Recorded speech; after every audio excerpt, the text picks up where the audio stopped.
Quand j'ai dit à ma mère que je travaillais chez Kudak, ma mère m'a dit, mais dans quoi tu t'embarques?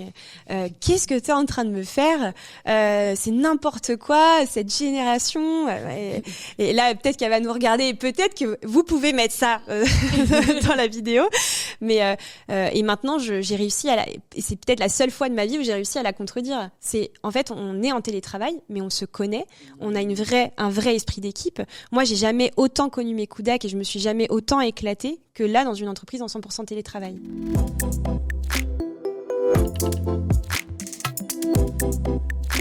Si tu étais échoué sur une île déserte, on en a parlé tout à l'heure, c'est pour ça que je rigole, quel objet tu aimerais emmener avec toi? Et j'ai travaillé cette question et mine de rien, elle me parle parce que moi, mon tout premier entretien RH, c'est une question qu'on m'avait posée quand j'ai commencé mon alternance et j'ai séché. Je me suis dit, mais qu'est-ce que je peux répondre à ça et qu'est-ce qu'on recherche en fait au travers de cette question?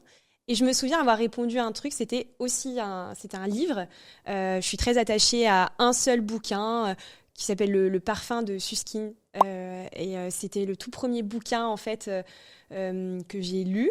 Et j'y suis très très attachée. Je sais que ma maman, c'est aussi son bouquin préféré. Je peux le lire, le relire 1000 fois. Je m'en lasserai jamais. Mais aujourd'hui, peut-être plus pragmatique, je dirais... je prendrais un couteau. Je sais pas ce que je ferai avec un couteau, mais quand je regarde les vidéos de survie, je me dis que c'est peut-être plus utile qu'un bouquin pour survivre sur une île déserte, quoi. Émilie, je suis ravie de t'avoir aujourd'hui. Donc toi, tu es DRH chez Kudak, une agence créée en 2020 qui accompagne les entreprises dans leurs activités de e-commerce, de growth, de social ads. Et vous êtes aujourd'hui une 60aine de collaborateurs. Et vous avez fait le choix d'adopter un modèle full remote. Exactement. Et la première question que je souhaite te poser, c'est vraiment pourquoi, chez Kudak, vous avez fait le choix d'adopter un modèle full remote? Et surtout, pour quel résultat derrière? Ok. Kudak a été créé en avril 2020, comme tu l'as dit, donc plein confinement. Et c'était tout bonnement, en fait, presque logique, en fait, dans la création et dans l'évolution de notre entreprise, de créer les process, de mettre en place des outils, de créer une culture autour de ce système de 100% télétravail, puisqu'on était en plein confinement. Et puis après, on a commencé à embaucher, Théo a commencé à embaucher 1 an après. Donc là, on était en pleine phase de modèle hybride, mais en même temps, on ne sait pas trop, confinement, déconfinement. Donc en fait, je dirais que nous, on a eu cette chance quelque part, en fait, de pas avoir eu à passer dans un modèle présentiel hybride, puis télétravail. Ça a été logique, ça s'est imposé à nous presque, en fait, quelque part. Okay. Par contre, je comprends que ça ait pu être difficile pour les entreprises qui ont dû passer sur ce système de télétravail pendant le confinement, parce que nous, si on devait faire la même chose, mais en sens inverse, ça serait aussi très difficile puisque tout notre modèle est basé sur le 100% télétravail. Et les résultats aujourd'hui qu'on a, alors il y a les résultats internes et les résultats externes. En interne, on a un taux de satisfaction qui est quand même même très bon. En fait, on envoie des enquêtes INPS à peu près tous les fins de trimestre calendaire pour prendre un peu la température en interne sur tous les sujets RH qui incombent une entreprise. Et on pose cette fameuse question NPS qui est: est-ce que tu recommanderais l'entreprise à tes proches? Donc sur une échelle de 1 à 10. Et de là, ça découle un taux INPS. Et nous, on a un taux qui est jamais descendu en dessous de 82%, ce qui est un excellent taux. Ouais, aujourd'hui, énorme. Avec 60 personnes. Pendant 2 ans, on n'est jamais descendu non plus en dessous de 90%. Et on pose là depuis peu la question de: est-ce que tu es toujours satisfait d'être en 100% télétravail? Est-ce que tout ce qu'on met en place, c'est toujours OK pour toi? Et globalement, on est sur un taux de quasi 100% en fait de satisfaction du 100% télétravail. Et quand tu poses en one-to-one la question de: est-ce que demain, si on te proposait des locaux et que tu pouvais venir de temps en temps ou même tout le temps, est-ce que ça te plairait? Et la réponse, elle est non catégorique. Okay. Et il n'y en a pas un seul qui m'a répondu: ah oui, moi j'adorerais. Non, c'est vraiment le 100% télétravail, c'est quelque chose qui satisfait pleinement, en tout cas en interne. Et après, en externe, moi, j'ai remarqué que depuis qu'on communique beaucoup sur cet aspect full remote, 100% télétravail, on le met sur nos offres d'emploi dans le titre. On a des épisodes 24 heures de Kudak, on en reviendra peut-être après, mais on communique beaucoup aussi sur les réseaux. Par rapport à mes débuts chez Kudak, on communiquait peut-être un peu moins là-dessus, et aujourd'hui, on communique beaucoup. On a vu nos nombres de candidatures spontanées doubler, et ça, c'est quand même très bien, c'est vraiment très positif. Et aussi, je me suis fait cette réflexion cette semaine, mais sur 5 candidats qu'on va voir, on va avoir entre 3 et 4 candidats qui vont nous dire à la question de pourquoi Kudak, qu'est-ce qui te plaît, qu'est-ce qui t'a poussé à candidater. J'ai au moins 3 à 4 candidats qui vont me répondre le 100% télétravail, c'est quelque chose qui me plairait parce que soit j'habite à Paris, pour X ou Y raison, j'habite à Paris, j'aimerais bien y partir, c'est une flexibilité, etc., etc. Donc, c'est là où on voit quand même que le résultat est plutôt positif, en tout cas, oui, plutôt positif globalement. Donc, comme tu disais, vous êtes distribué, vous êtes une organisation distribuée. Ouais. Comment tu t'assures, quel dispositif vous avez mis en place pour que la culture reste forte au sein de l'entreprise? Ouais. Ce qui est assez prenant chez nous et ce qui aussi fait fonctionner le full remote dans notre culture, c'est l'entraide. On a vraiment cette dynamique d'esprit d'équipe, de communauté. On est tous là pour se pousser vers la réussite. On n'hésite pas à demander de l'aide. On a le droit de poser des questions et au contraire, il faut en poser. On a le droit d'avoir tort aussi. On a le droit de pas dire toujours le vrai. Enfin, je veux dire, il y a pas de on n'est pas dans une entreprise. On a le droit à l'erreur. Voilà, c'est vraiment ça le mot que je cherchais. Et on est surtout aussi sur une culture qui est vraiment basée sur la confiance. Ça, c'est hyper important. C'est très prenant. On responsabilise nos équipes. Ok. Et comment ça s'incarne du coup cette confiance par défaut? Ça s'incarne par plein de choses. Ça s'incarne notamment par la flexibilité dans tout, dans leur travail. On va pas aller vérifier que le salarié à 8h, il est bien connecté, qu'à 18h, il se déconnecte bien. En réalité, chacun est libre dans son organisation de travail. On va pas aller vérifier que le salarié, il est bien chez lui, devant son PC. Enfin, c'est beaucoup... on te donne, on te définit... ce qu'on attend de toi, et ensuite c'est à toi de te donner les moyens de les atteindre. C'est en fait ce qu'on peut appeler une culture basée autour du résultat en fait. Oui, ce qu'on attend, c'est que le résultat soit là. S'il n'est pas là, on va essayer de chercher pourquoi. Et ce qu'on attend aussi, c'est que nos équipes soient contentes de venir bosser chez nous. Ça comme beaucoup d'entreprises, je pense. Ok. Et justement, tu parlais de flexibilité. Quelle est votre politique de télétravail très concrètement chez Kudak? Du coup, chez Kudak, on travaille où on veut, quand on veut. Donc ça se caricature comment? En gros, le où on veut, globalement, dans le contrat de travail, c'est marqué. On doit travailler depuis notre domicile. Après, en pratique, on travaille dans des cafés, on peut aller chez nos collègues. Enfin, vraiment, il y a cette flexibilité. On offre ça à nos équipes. Et puis, on offre aussi la possibilité à nos équipes de pouvoir voyager à l'international. Alors là, c'est toute une complexité. On s'est fait accompagner par des avocats parce que... J'avoue qu'en école RH, on apprend le droit du travail français, mais pas le droit du travail mexicain, japonais. Là, je sèche un petit peu. Donc, c'est une complexité d'un coup. Hein. Oui. Donc on s'est fait accompagner par des avocats.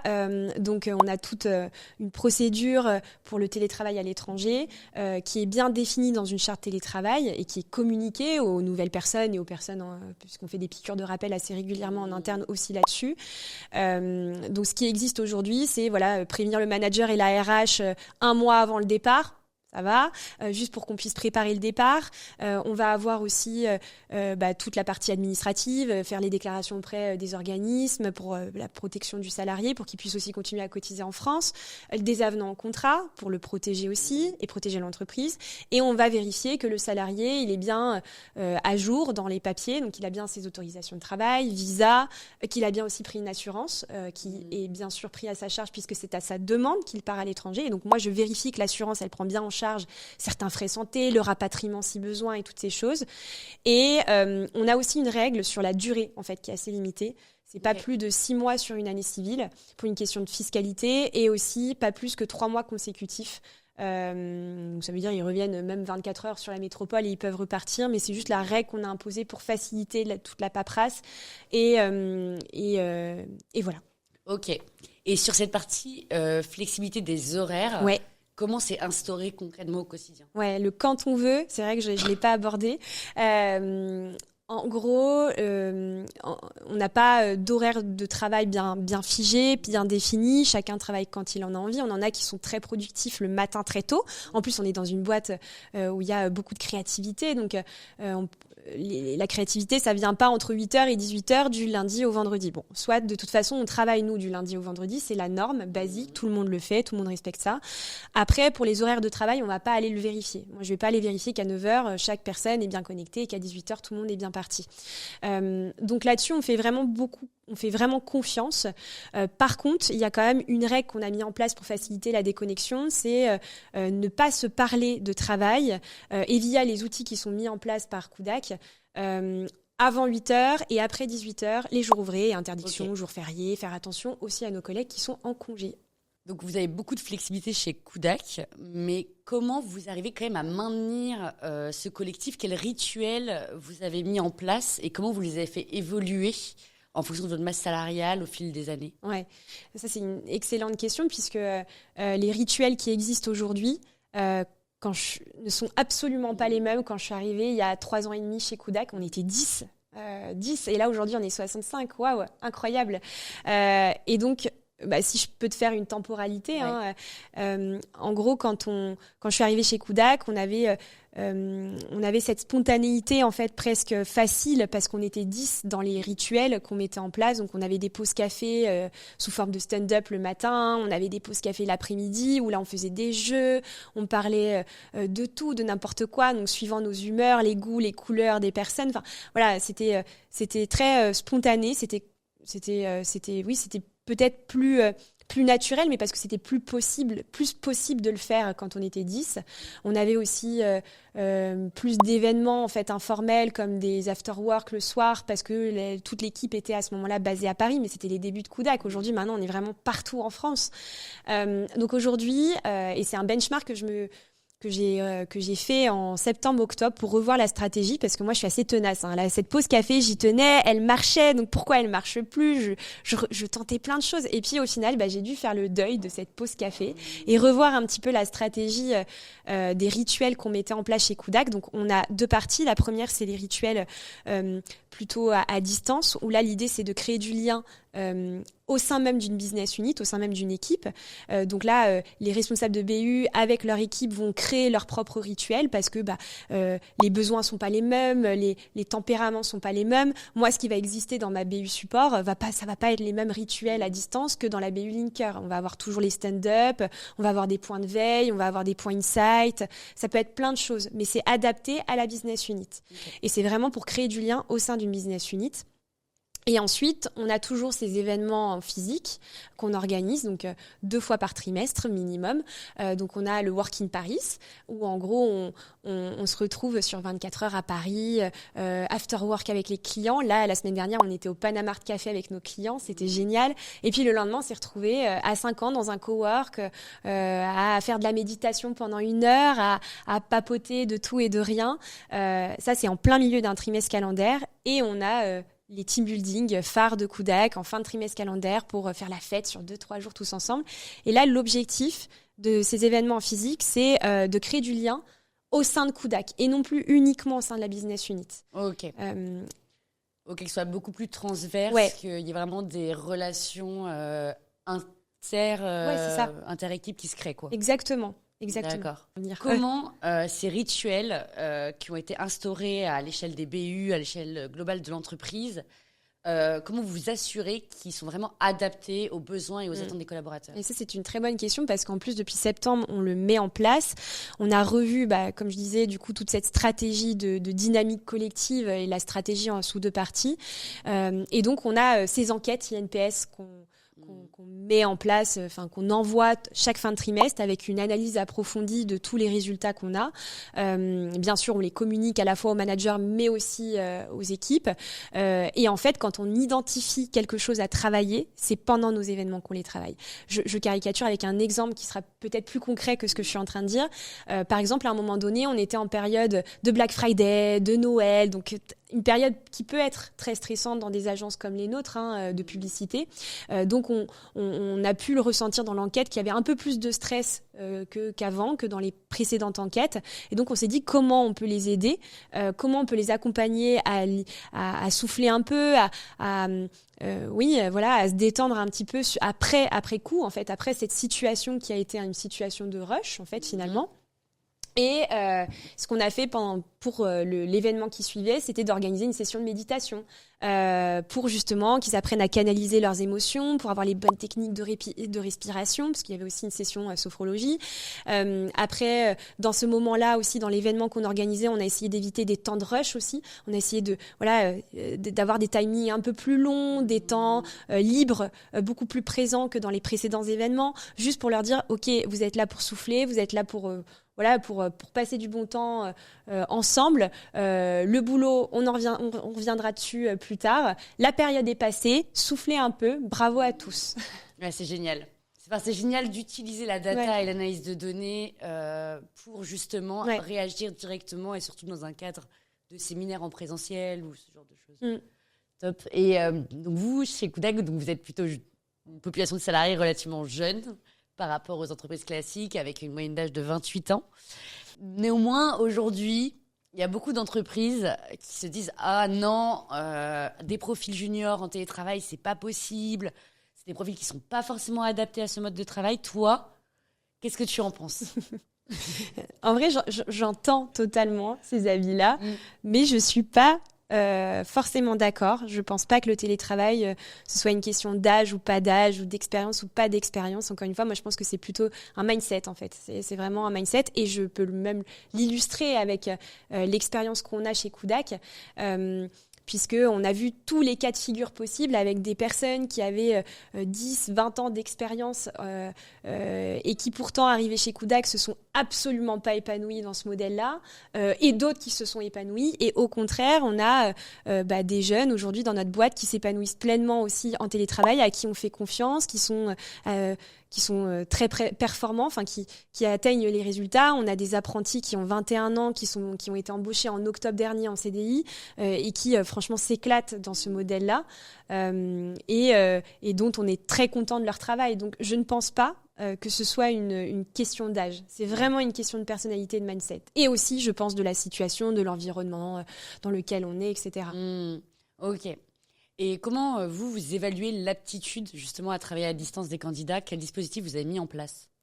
Donc nous, on a un processus qui est assez carré, c'est-à-dire qu'au début, quand on envoie le besoin, on l'identifie, on le définit clairement avec les managers via une scorecard. Donc là, on va bien identifier tous les objectifs, on va bien le comprendre. Est-ce que c'est vraiment un besoin dans notre entreprise ? On va identifier toutes les hard et les soft skills aussi.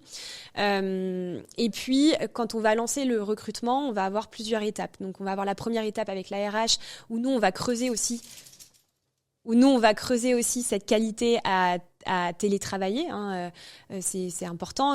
On veut quelqu'un de sûr, peut-être qui connaît aussi cette technique de travail, cette méthode, autonome aussi, mais en même temps proactif, parce qu'il faut savoir aussi demander de l'aide, pas rester face à son écran bloqué. C'est plus facile d'aller demander de l'aide en général quand on est en physique plutôt que quand on est à distance, parce qu'on se dit toujours « Ah mais attends, est-ce que je vais pas déranger ? Je sais pas trop ce qu'il fait, est-ce qu'il est vraiment devant son écran ?» On a toujours un peu peur de déranger, donc quelqu'un qui a pas les deux pieds dans le même sabot, c'est ça qu'on va rechercher, et surtout pas de fébrilité en fait sur cet aspect télétravail, puisque nous sommes une entreprise qui ne reviendra pas, en tout cas pas sur les 10 prochaines années j'imagine, sur un modèle de présentiel, hybride, etc. Et puis après, il y a d'autres steps avec le manager, avec les équipes, qui est le dernier step, ce qu'on appelle des entretiens café, où là, globalement, on va essayer de faire un regard croisé, en fait, vraiment quelque chose d'assez 360, où le manager va aussi challenger cet aspect télétravail, est-ce que je sens que la personne est à l'aise avec cette dimension-là, et les équipes aussi. Et ça, c'est... dans tout le process, en fait, il y a cette dimension de télétravail qui respire, en fait. Ouais, qui revient à chaque étape du processus de recrutement. C'est ça. Génial. Ok. Est-ce que tu penses que le télétravail, c'est pour les introvertis ? Alors, je pense qu'il faudrait aller chez Kudak une journée pour voir que c'est absolument pas le cas, pour le coup, parce que je pense qu'on est tous plus ou moins chez Kudak un peu avec un côté très extravagant, mais en même temps, il y a aussi des introvertis. En fait, chez Kudak, c'est... on casse un peu ce côté, le full remote, le 100% télétravail, c'est souvent des gens qui aiment qui aiment pas forcément le contact avec les gens, et qui aiment bien justement le confort d'être derrière son écran, chez soi, alors qu'en réalité, c'est absolument pas le cas. Donc, ceux qui le pensent, je vous invite à venir passer 24 heures chez Kudak et vous verrez. Ou à regarder les vidéos. Ou à regarder les vidéos de Kudak pour voir que, évidemment que non, ce n'est pas fait que pour les introvertis. Ok. Le travail à distance, pour toi, c'est une aspiration des jeunes générations comme la génération Z ou ça va être amené à s'essouffler avec les nouvelles générations? Moi, je pense que c'est le futur. Je pense que les jeunes sont au contraire très friands en fait, de ce modèle de télétravail. Alors, encore une fois, est-ce que modèle hybride, pas hybride? Bon, ça, c'est encore une fois, je pense, très personnel, mais je pense qu'ils sont vraiment demandeurs de télétravail parce qu'ils sont demandeurs aussi quelque part de confiance, de flexibilité, d'équilibre vie pro, vie perso, chose que peut-être le télétravail apporte plus que le présentéisme qu'on peut entendre dans les expériences qu'on fait quand on fait du stage ou de l'alternance. Après... oui, je pense, enfin, je me trompe peut-être, hein, et peut-être que dans 5 ans, je reviendrai sur ce fauteuil et je te dirai que je suis plus d'accord avec la Émilie d'aujourd'hui. Mais je pense que oui, c'est plus attractif pour les générations la génération Z. Je le vois dans les candidatures, je le vois dans les discussions que je peux avoir aussi avec les candidats. Je le vois quand on avait fait une conférence il y a 2 ans là-dessus. Je le vois quand je parle avec des étudiants. Donc oui, je pense aujourd'hui que c'est plus attractif pour les jeunes générations et je pense aussi que c'est le futur et que les entreprises ont tout intérêt à proposer du télétravail à ses salariés. Ça démontre aussi quelque part qu'on leur fait confiance. Après, voilà, il faut adapter aux entreprises. Est-ce qu'on proposait du modèle hybride? Je pense aussi que c'est très bien. C'est largement suffisant pour la plupart des jeunes générations. Et quels sont les gros loupés, les gros ratés avec le travail à distance chez Kudak que vous avez eu? Alors, j'en vois un particulièrement, celui en tout cas qu'on aurait peut-être pu éviter et qui est vraiment lié au télétravail. C'est moi, quand je suis arrivée chez Kudak, j'avais un enjeu, une problématique, enfin plutôt un enjeu qui était de recruter vite parce que la boîte elle grandissait vite, il fallait qu'on passe, là on était 10, il fallait qu'on soit 20 parce qu'il y avait des clients qui arrivaient, la croissance quoi. Et du coup, le fait de cette urgence de recrutement, on s'est pas posé vraiment à un moment donné de qu'est-ce qui est vraiment indispensable chez Kudak. Et le télétravail aurait dû ressortir en premier, enfin aurait dû être un des critères indispensables qu'on aurait dû mettre encore plus en avant pendant ces entretiens. Et c'est vrai qu'on a recruté vite et parfois on n'a peut-être pas assez creusé en fait cet aspect télétravail. Et du coup, on a eu des gens, des personnes qui sont arrivées chez Kudak et au bout de 2 mois, ils se sont dit finalement le télétravail. En fait, je suis pas forcément très bien en fait dans cette dynamique, dans cette méthode de travail. C'est pas Kudak, c'est le télétravail. Et finalement, on se dit mince, on aurait peut-être pu l'identifier. Le candidat aussi, peut-être que si on avait été moins rapide, aurait peut-être pu aussi lui prendre un peu plus de temps aussi à la réflexion et se dire peut-être est-ce que c'est vraiment quelque chose qui est fait pour moi. Donc pour l'entreprise et pour le candidat et du coup le salarié en question, le fait d'avoir été dans cette urgence de recrutement, du coup ça n'a pas permis en fait cette réflexion derrière et de se poser et de dire ok, est-ce qu'on est face à quelqu'un qui est propice et qui va être heureux à télétravailler, et au candidat il n'a pas eu le temps non plus de se poser les bonnes questions. Ouais, ok. Quels sont les enjeux que vous avez à l'heure actuelle avec ce mode de travail? Le plus gros enjeu qu'on va avoir, c'est l'enjeu de la déconnexion. Quand on est en télétravail, on n'a pas le réflexe de voir nos collègues le matin arriver, le midi partir et nous proposer je vais manger, tu viens avec moi, et le soir de fermer l'écran et de partir. Donc en fait, nous on est la tête dans le guidon, les heures passent, on est passionné, on adore ce qu'on fait et du coup on voit pas tout ça, cette dynamique en fait collective physique qui incite aux pauses, qui incite à déconnecter et donc il faut la recréer. Et c'est ça qui est compliqué parce que nous, on est encore une fois dans cette culture de confiance. On veut pas tomber dans ce micromanagement et ce flicage, donc c'est-à-dire leur fermer les accès Slack ou au mail à telle heure parce que déconnexion, parce que du coup ça ferait parce que du coup, on tomberait dans cette espèce de micromanagement qu'on ne veut pas.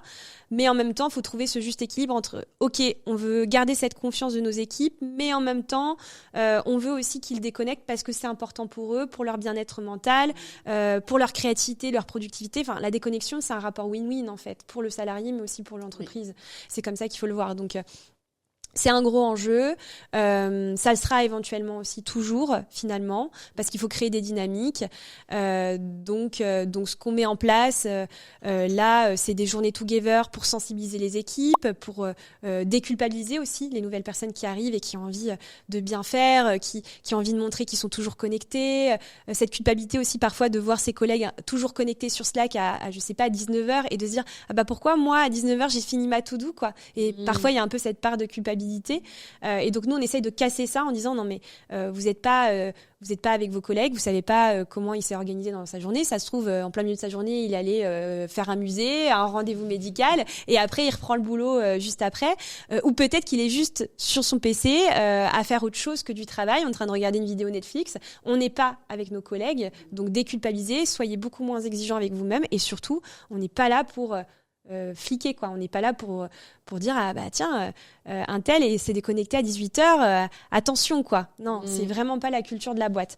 Donc ça c'est beaucoup de sensibilisation, beaucoup de communication, des règles avec des horaires de travail où on peut communiquer et puis voilà. OK. Avez-vous identifié des populations qui étaient un peu plus victimes de ce manque de déconnexion, qui avaient plus de mal à déconnecter tout simplement? Ouais, ceux qui viennent d'arriver. Ouais. Ceux qui viennent d'arriver dans l'entreprise, qui ont potentiellement pas en fait eu cette formation et cette sensibilisation aussi derrière. Donc c'est pour ça que là je suis en train de la reprendre. Je l'ai eu ce matin en plus avec la nouvelle promotion. Et puis encore une fois il y a ce côté un peu d'exigence envers soi-même quand on arrive dans une entreprise parce qu'on a envie de bien faire, on a envie de montrer les choses, on a envie de montrer qu'on est dispo, qu'on est là, qu'on a toujours dans une entreprise, mais qui est encore plus présente quand on arrive dans une entreprise parce qu'il y a cette pression d'être nouveau dans une entreprise et de montrer qu'on est là. Et donc oui, on l'a identifié avec les enquêtes INPS justement, que ça vient notamment des personnes qui viennent d'arriver. Donc là, on est beaucoup plus vigilant, on fait des suivis avec des bilans au bout d'un mois d'intégration, on fait des bilans RH pour voir un petit peu comment ça va, s'ils ont réussi à trouver leur routine TT, etc. On fait un suivi ensuite quand on arrive à identifier ça pendant ces bilans réguliers, donc toutes les 2 semaines, on va leur envoyer ah bah tiens, ça en est où, est-ce que t'arrives à bien déconnecter, comment tu vas dans ton équilibre vie pro, vie perso. Enfin, on essaye vraiment de faire un suivi. On prévient bien sûr les managers pour que dans les bilans santé qui ont lieu tous les mois, ils puissent aussi creuser cet aspect-là. Et puis après, il y a ce point de sensibilisation qu'on organise là depuis peu, où en fait on fait des rappels de comment bien se positionner sur sa chaise, mais aussi comment bien équilibrer sa vie pro et sa vie perso en faisant des retours d'expérience. Ok. La dernière fois qu'on a échangé ensemble, tu m'expliquais que ton rôle, en tout cas le rôle que tu t'es donné toi chez Kudak, c'est de casser les codes. Avec le télétravail, comment tu as fait évoluer ta fonction? Quelle est la mission que tu te donnes aujourd'hui en tant que DRH? Alors, casser les codes, oui. Encore plus en télétravail parce que même si on a les mêmes enjeux en fait aujourd'hui que n'importe quel RH qui pratique son métier en entreprise hybride, full présentiel, etc. On a les mêmes enjeux, c'est évident, mais par contre on n'a pas les mêmes méthodes de travail. Et ça, et c'est ça qui est dingue parce que du coup il faut innover. Et nous, par exemple, ce qu'on remarque chez Kudak et qui peut aussi manquer quand on pratique notre métier, parce qu'on fait de l'humain, et là l'humain, on le voit pas, on le voit en visio, c'est la spontanéité des moments. Je fais une pause parce que j'ai mon chien. Swoon, viens ici. Qu'est-ce que tu fais là? Vous faites des best-of, non? Et du coup, moi, ce qui me manquait chez Kudak, en discutant pas mal avec Théo, justement, c'est la spontanéité des moments à distance. Moi, je l'ai pas. Les pauses café, j'en ai pas. Enfin, en tout cas, on peut en organiser, mais c'est pas naturel. C'est des calls visio qu'on organise. J'ai pas les pauses du midi.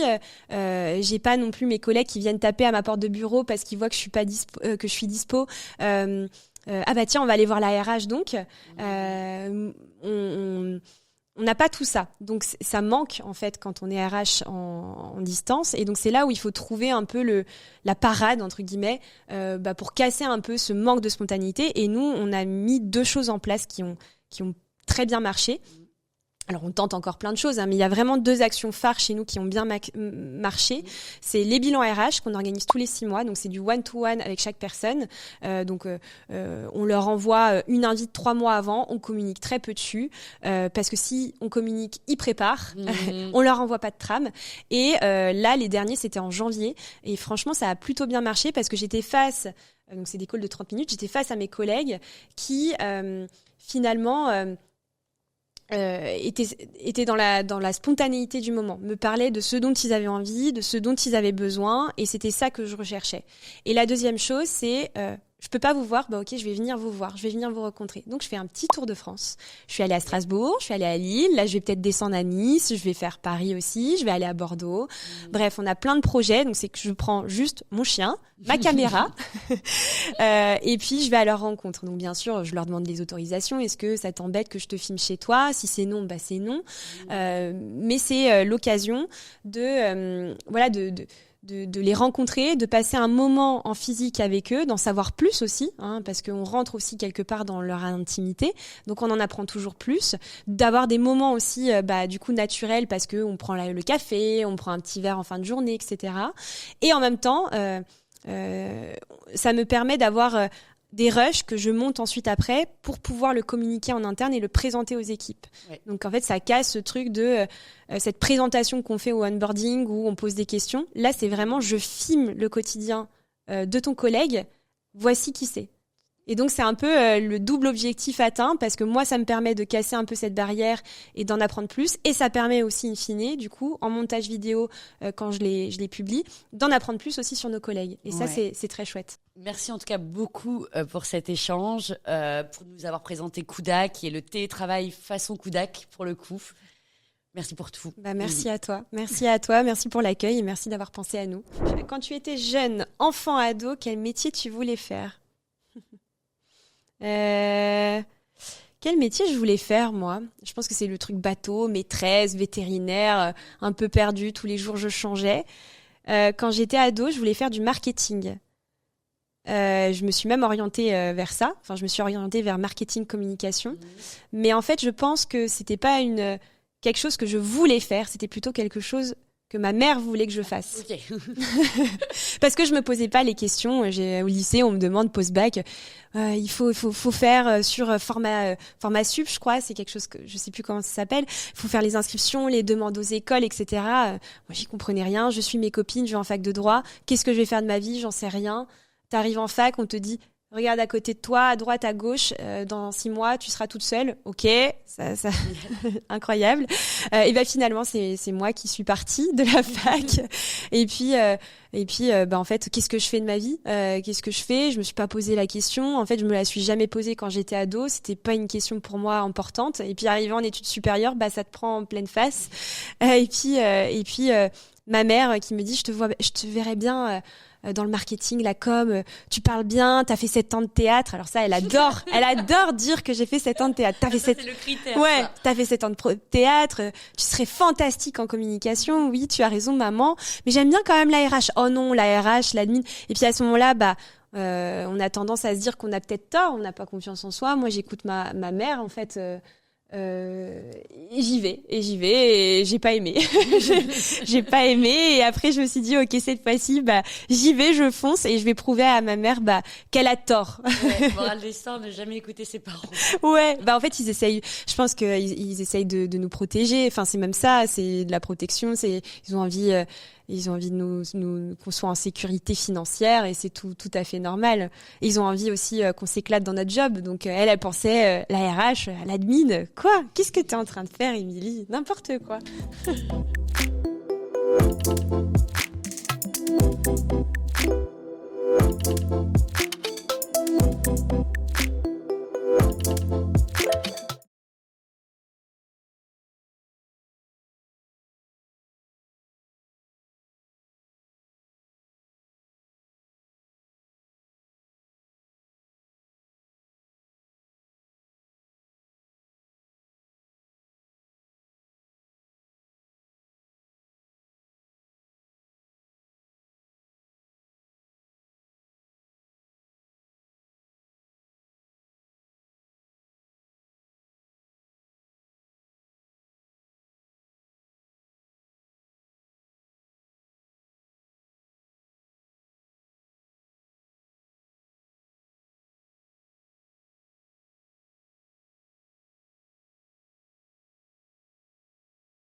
si tu pouvais te transformer en un objet inanimé pendant une journée, lequel choisirais-tu ? Parce que je suis pas très, c'est vrai que je suis pas très matérielle de base, donc en fait je suis attachée à absolument aucun objet en réalité. Donc cette question, sauf mon livre que je garde depuis le collège d'ailleurs, c'est toujours le même. Mais c'est vrai que la question elle est dure pour moi dans la mesure où en fait demain si ma maison brûlait, je serais enfin là je pense que j'extrapole le truc, mais je suis pas attachée en fait même à mes bijoux, je suis attachée absolument à rien d'un point de vue matériel en fait. T'es attachée à quoi ? À mon chien. Mais c'est pas matériel, c'est pas un objet inanimé, mais c'est vrai que la question pour moi elle est dure. J'ai pas un objet indispensable, j'ai pas un objet phare dans mon quotidien qui me permettrait de répondre à la question objectivement quoi. Ok. Oh mais c'est bon, c'est ok, c'est une bonne réponse. Ok. Voilà. C'est pareil en plus pour moi. Je suis pareil. C'est vrai ? Je pense que je peux vivre avec rien. C'est vrai. Téléphone, carte de crédit. Ouais, le nécessaire pour vivre en société, brosse quoi. À dents, et c'est voilà. okay. Oui, brosse à dents. Bon, ça. Ok. Mais c'est pas la brosse à dents, c'est juste l'outil que t'aimes. Mais c'est pas la brosse à dents en tant que telle. Tu l'as pas gardée depuis 15 ans, quand même. Non. Je fais une collection. Ouais. Une collection de brosse à dents. On arrive dans sa chambre et il y a une étagère de brosse à dents depuis qu'elle est petite.